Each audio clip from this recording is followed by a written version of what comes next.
कर्म थ्योरी आखिरकार वर्क कैसे करती है? ये जो कर्मा थ्योरी है ना, कर्म सिद्धांत, कर्म थ्योरी दो मान्यताओं को मानता है। जी। पहली मान्यता क्या है? कृत प्रणाश। वो कहता है जी कृत प्रणाश यानी तुमने जो कर्म किया है उसका फल तुम्हें मिलेगा ही, उसका फल नष्ट नहीं होगा। कृत प्रणाश, तुमने जो कर्म किया है उसका फल आपको भोगना ही पड़ेगा। सेकंड मान्यता क्या है? अकृत अभ्यागम। आपने जो कर्म नहीं किया है उसका फल आपको नहीं मिलेगा। अकृत अभ्यागम कि आपने अगर कोई कर्मा नहीं किया है, अच्छा या बुरा, आपका उसमें कोई योगदान नहीं है, तो आपका उसका फल झेलना नहीं पड़ेगा, आपको उसका फल नहीं मिलेगा। कर्म थ्योरी, और इसके आधार पे ही पता नहीं कितने और मान्यताएं बनी। हर दर्शन ने, हर मत ने इस पे अपने अपने विचार दिए, ठीक है। और अंत में ये कर्म थ्योरी ऐसी बन के आई जिसकी दो मान्यताएं हैं।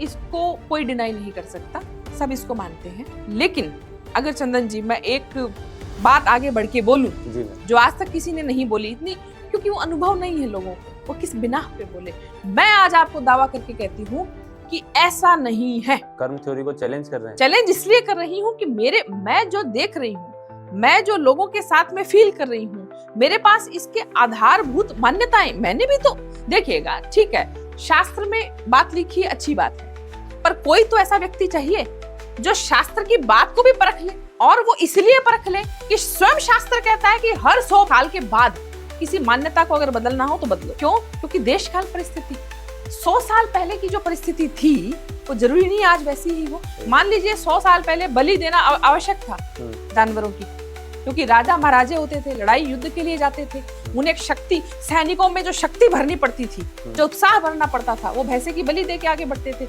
आज जरूरत है क्या भैंसे की बलि देना? अनिवार्य है? जरूरत लग रहा है क्या आपको? तो मत दो ना, 100 साल की मान्यता बदल दो ना।